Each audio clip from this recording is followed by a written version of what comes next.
नमो students, welcome back BBVN online class. बच्चों, आज हम करेंगे कुछ नए शब्दों का परिचय। ठीक है, नवीन शब्दानाम परिचय यानी नए शब्दों का परिचय। संस्कृत भाषा को समझने के लिए कुछ ऐसे संस्कृत शब्दों को आपको जानना है जिनका प्रयोग हम दैनिक कार्यों में करते हैं। ठीक है, पुष्पाणि यानी अनेक फूल। पुष्पम, पुष्पे, पुष्पाणि। पुष्पम एक फूल होता है, पुष्पे दो फूल होता है, पुष्पाणि अनेक फूल।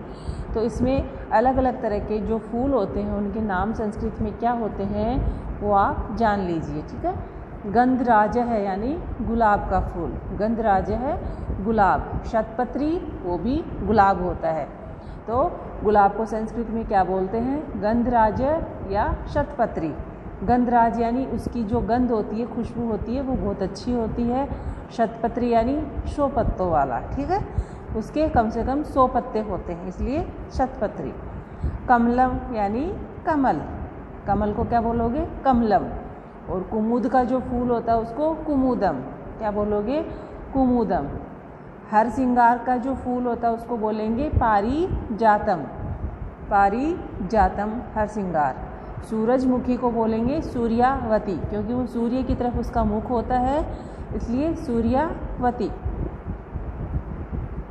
नेक्स्ट है सुदर्शना यानी लिली। लिली का फूल जो होता है उसको हम कहते हैं सुदर्शना। फिर है बेला, बेला का जो पौधा पुष्प होता है उसको बोलते हैं मल्लिका। क्या बोलते हैं? मल्लिका। नेक्स्ट है फलानी यानी फलों के नाम। आम्रमम फल राजा है यानी फलों का राजा आम होता है, तो आम को क्या बोलते हैं? आम्रमम। कदली फलम केला, रोज़ यूज़ में लाते हो ना, तो अब से उसको कदली फलम बोल के आपको याद करना है। ठीक है,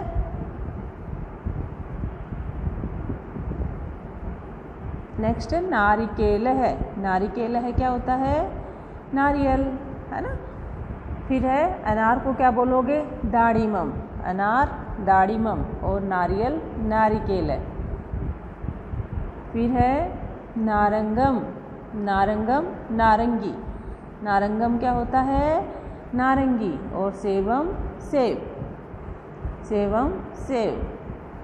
फिर है अंगूर को क्या बोलोगे? द्राक्षा फलम। द्राक्ष, द्राक्ष होता है अंगूर, द्राक्षा फलम अंगूर। बिल्वम बेल का फल। मधुर जम्बीरम मुसम्बी, मधुर जम्बीरम मुसम्बी होती है। और नारंगम नारंगी होती है। दृढ़ बीजम अमरूद, अमरूद के बीज दृढ़ होते हैं, कठोर होते हैं, इसलिए दृढ़ बीजम। जम्बूहू, जम्बूहू क्या होता है बच्चों? यहाँ कटा हुआ है, ये बुक थोड़ी फटी हुई है। जम्बूहू यानी जामुन, जामुन छोटा मुंह। ठीक है, जामुन। जम्बीर है मातुलिंगम, जम्बीर है। और मातुलिंगम क्या होता है? नींबू। क्या होता है? नींबू। ठीक है, और फिर है वृक्षों के नाम। तो जो 5th वाले जो बच्चे हैं उनकी तो ये बुक में है, उनको तो ये याद करने हैं। ठीक है ना, उनके पेज नंबर 23 से लेकर 23 से स्टार्ट है, तो मैं आज आपको दूंगी 24 तक। 23 और 24 आपको लर्न करना है। ठीक है, और जो 4th वाले बच्चे हैं उनको ये लिखना है और लिख करके याद करना है। ठीक है, वृक्षः यानी पेड़ों के नाम। कल्प वृक्ष, कल्प वृक्ष है। कल्प वृक्ष क्या होता है बच्चों? अपनी जो विशेष होती हैं, विश जो होती है, कामनाएं जो होती है, इच्छाएं जो होती हैं, उनको पूरा करने वाला पेड़ होता है। ये स्वर्ग लोक में भगवान इंद्र के पास होता है ना। कल्प वृक्ष है यानी कामनाओं को पूरा करने वाला पेड़, इच्छाओं को पूरा करने वाला पेड़। और कहते हैं बच्चों अपना मन जो होता है वो भी एक कल्प वृक्ष होता है। हम अपने मन में जो सोच लेते हैं, जो ठान लेते हैं, वो निश्चित ही पूरी होती है। अश्वस्थ, अश्वस्थ यानी पीपल, है ना। पीपल देखे है ना आपने, उसको क्या बोलते हैं? अश्वस्थ। अर्जुन है, अर्जुन का पेड़ होता है। वटः बरगद, वटः बरगद जो आपका बैनियन ट्री जो होता है। अक्षोट है, अखरोट का पेड़। अक्षोटः अखरोट का पेड़, अखरोट। निम्बः नीम, निम्ब है नीम। यहाँ तक आपको लिख करके याद करना। सर्वनाम सह बताया हुआ है वह एक के लिए आता है। तौ वे दो, ते वे सब, ठीक है। एषः, एषः का अर्थ भी क्या होता है? यह, एक के लिए, ठीक है। एषः यह एक। एतौ ये दो, एते ये सब। सा वह एक लड़की के लिए। ये देखो मैं सारा इसीलिए आपको रिटर्न में दिखा रही हूँ कि आप इन चीज़ों में बहुत ज़्यादा कंफ्यूज हो जाते हैं, कभी सही नहीं करते हैं, बहुत कम सही करते हैं आप, ठीक है ना। ते वे दो लड़कियाँ, ताहा वे सब लड़कियाँ। तो पुल्लिंग का तो कौन सा हो गया? ये देखिए ऊपर वाला, सह तौ ते। और स्त्रीलिंग का सा ते ताहा, ठीक है। और एषः एतौ एते, ये पुल्लिंग के लिए है, ठीक है। और स्त्रीलिंग का एषा एते एतः। समझ में आ गया? दोनों को साथ लेकर पढ़िए, सह तौ ते, सह तौ ते पुल्लिंग का, सा ते ताहा स्त्रीलिंग का, ठीक है। फिर पुल्लिंग का एतत् का देखेंगे, एषः एतौ एते, एषः एतौ एते, ये पुल्लिंग का हो गया एतत् का रूप, ठीक है। और स्त्रीलिंग का एषा एते एतः, एषा एते एतः, ये किसका हो गया? स्त्रीलिंग का। इनके अर्थ इनके सामने लिखे हुए हैं, ठीक है। तत् वह एक नपुंसक के लिए, तत् यानी वह, वहाँ वह पुस्तक है। तत् पुस्तकम, तत् पुस्तकम नपुंसक लिंग के लिए। एतत् भी यह एक नपुंसक के लिए, यह पुस्तक है, अर्थात मेरे हाथ में अगर पुस्तक है तो क्या बोलूँगी? एतत् पुस्तकम। और दूर पड़ी है तो तत् पुस्तकम, ठीक है। ते वे दो नपुंसक के लिए, एते ये दो नपुंसक के लिए, लेकिन ते का दूर के लिए और एते पास के लिए, यानी ते वो दूर पड़ी है, देखो ते पुस्तके इस्त है, वे दो पुस्तक है और मेरे पास में पुस्तक है, दो पुस्तकें हैं मेरे पास में, ठीक है। दो पुस्तकें हैं तो एते पुस्तके इस्त है, एते पुस्तके इस्त है। अब मेरे हाथ में नहीं है, दूर है, तो ते पुस्तके इस्त है, वो दूर है, दूर के लिए, ठीक है। और दूर के लिए एक पुस्तक के लिए तत् पुस्तकम, क्या करोगे? तत् पुस्तकम दूर के लिए। और पास में अगर पुस्तक है, एक है, तो एतत् पुस्तकम, है ना। कोई भी वस्तु के लिए, नपुंसक लिंग चीज़ के लिए, ठीक है। एतत् फलम, एतत् जलम, एतत् नेत्रम, कोई भी, ठीक है। और दूर के लिए तत्, और वे दो के लिए ते और एते। तानी वे सब, तानी पुस्तकानी, तानी पुस्तकानी, वे पुस्तकें रखी है, तानी पुस्तकानी, बहुत सारी पुस्तकें। एतानी ये सब, एतानी पुस्तकें, सब मेरे पास में पड़ी हैं पुस्तकें, तो क्या आएगा? एतानी, ठीक है। एतानी पुस्तकानि सन्ति, एतानी पुस्तकानि सन्ति, तानि पुस्तकानि सन्ति, तानि फलानि सन्ति, ठीक है। तानि कोई भी पुष्पाणि सन्ति, वे सब पुष्प हैं बहुत सारे, ठीक है। तो इस प्रकार आपको समझ में आया होगा शायद।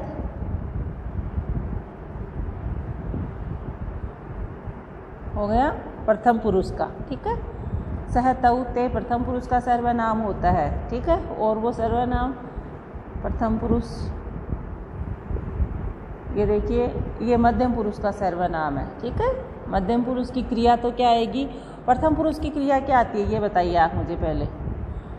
प्रथम पुरुष की क्रिया क्या आती है? पठति, पठतः, पठन्ति, पठति, पठतः, पठन्ति, सह पठति, सा पठति, ठीक है। तौ पठतः या ते पठतः, ताहा पठन्ति या ते पठन्ति। और मध्यम पुरुष की क्रिया कौन सी आती है? पठसी, पठतः, पठत, ठीक है।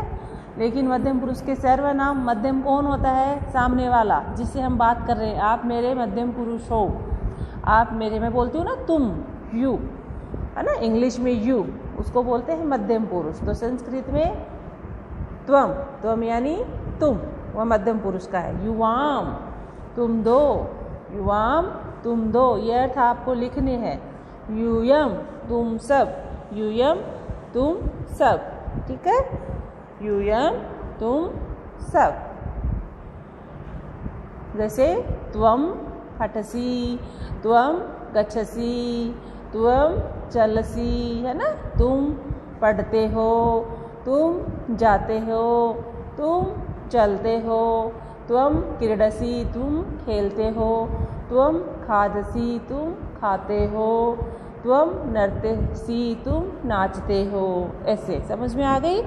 फिर युवाम तुम दो, तो युवाम पठतः, युवाम पठतः, थ नहीं आएगा, थ पठतः, ठीक है, तुम दोनों पढ़ते हो। मध्यम पुरुष की जो क्रिया आएगी वो मध्यम पुरुष के सर्वनाम के साथ आएगी। ये मध्यम पुरुष का द्विवचन का है और मध्यम पुरुष की द्विवचन की क्रिया उसके साथ आएगी। तो युवाम तुम दो, ठीक है।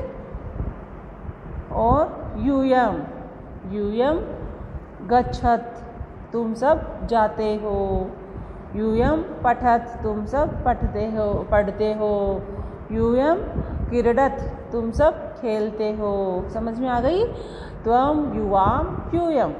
फिर उत्तम पुरुष खुद के लिए क्या आएगा, अहम, अहम में, आवाम हम दोनों, वयम हम सब, अहम में, अहम पाठयामी मैं आपको पढ़ा रही हूँ, है ना, मैं पढ़ा रही हूँ। अहम पठामी मैं पढ़ रही हूँ या पढ़ती हूँ या पढ़ता हूँ। अहम चलामी मैं चलती हूँ या चल रही हूँ या चलता हूँ। ता हूँ स्त्रीलिंग पुल्लिंग वो नहीं आए, देखा जाएगा इसमें, दोनों के साथ एक जैसे लगेंगे। अहम गच्छामी मैं जाती हूँ या जा रही हूँ या जाता हूँ या जा रहा हूँ। अहम क्रीडामी मैं खेल रहा हूँ, अहम नृत्यामी मैं नाच रहा हूँ, ठीक है। और कोई भी धातु जो आपको मैं, अहम धावामी मैं दौड़ रहा हूँ, अहम पश्यामी मैं देख रहा हूँ, ठीक है। आवाम हम दो, है ना, आवाम हम दो, अहम आवाम पठावे हम दोनों पढ़ रहे हैं, आवाम गच्छावे हम दोनों जा रहे हैं, आवाम चलावे हम दोनों चल रहे हैं, आवाम नृत्यावे हम दोनों नृत्य कर रहे हैं या नाच रहे हैं, आवाम पिबावे है हम दोनों पी रहे हैं, जलम कर दो तो जल पी रहे हैं। वयम यानी हम सब, वयम गच्छामः है हम जा रहे हैं, वयम पठामः है हम सब पढ़ रहे हैं, वयम नृत्यामः है हम सब नाच रहे हैं। ऐसे ही क्रिया आएगी, ठीक है। जिस पुरुष की जिस वचन की क्रिया होगी उसी पुरुष और वचन का सर्वनाम होगा या कर्ता होगा, ठीक है। ये हो गया आपका, ये जो है त्वम युवाम यूयम, ये मध्यम पुरुष के हैं।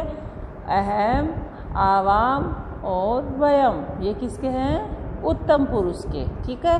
और प्रथम पुरुष के सह, तऊ, ते या सा, ते, ता, ताहा और किसी का भी नाम, वो किस में आते हैं, प्रथम पुरुष में। नेक्स्ट और देख लेते हैं कुछ। कह, कह पुल्लिंग के लिए आता है, कह, कऊ, के, वह कौन, कह, कह बालक, वह कौन बालक है, ऐसे प्रश्न पूछते हैं ना। कह बालक वह कौन, सह कह वह कौन है, सह कह वह कौन है, और कह वह कौन है ये भी प्रयोग में ला सकते हैं, ठीक है। कऊ वे दो कौन है, तो तऊ कऊ वे दो कौन है, तऊ कऊ, है ना। जो ये प्रश्न बनाने के लिए कह, कऊ, के, का, के, कहा ये प्रयोग में लाते हैं, ठीक है। और उनके साथ ये सर्वनाम हम जोड़ लेंगे सह, तऊ, ते वाले की, वह कौन है, वे दोनों कौन है, वे सब कौन है, ठीक है। के यानी वे सब, यानी ते के, ते का मतलब वे सब, के का मतलब कौन है, वे सब कौन है, इस प्रकार से इनका प्रयोग होता है, ठीक है। नेक्स्ट है स्त्रीलिंग के लिए का, सा का और प्रश्नवाचक लगा दो, वह बालिका, वह कौन है। ठीक है, सा का मतलब वह स्त्रीलिंग के लिए पूछा जा रहा है और का भी स्त्रीलिंग के लिए आता है, वह कौन है या वह लड़की कौन है। के है ना, अकेला का से वह लड़की कौन है का अर्थ नहीं आता है। ये इसमें बताया गया है कि हम वह लड़की स्त्रीलिंग के लिए पूछने के लिए हम किम का शब्द रूप का प्रयोग में लाते हैं। के यानी वे दो लड़कियां कौन है, यानी जैसे ते के का मतलब वे दो कौन है, यानी किसके लिए पूछा जा रहा है, लड़कियों के लिए। कहा ताहा कहा वे सब लड़कियां कौन है, कहा का मतलब वे सब कौन है। प्रश्न बनाने के लिए कह का किम का ये जो प्रयोग है ये किया जाता है। ठीक है, फिर किम नपुंसकलिंग में किम वह क्या है, किम यानी वह क्या है नपुंसकलिंग के लिए। ठीक है, के वे दो क्या है नपुंसकलिंग के लिए, कानी वे सब क्या है ना। ठीक है, जैसे पूछा तत् किम वह क्या है, दूर कोई चीज़ पड़ी है, तत् किम वह क्या है ना। ते के ठीक है, तत्ते तानी होता है ना, तो ते के वे दो क्या हैं। ठीक है, तानी कानी संति वे सब क्या है, इस प्रकार से इनका प्रयोग होता है। तो इनको आप चाहे धीरे धीरे लिखें, रोज़ की एक लाइन याद करें, अर्थ सहित इसको याद करें आप। ठीक है, फिर एक छोटा सा ही है, मम यानी मेरा, अस्माकम हमारा, तव तुम्हारा, युष्माकम तुम सबका, इनको भी आप याद कर लीजिए। ओके, ठीक है, बाय, थैंक यू।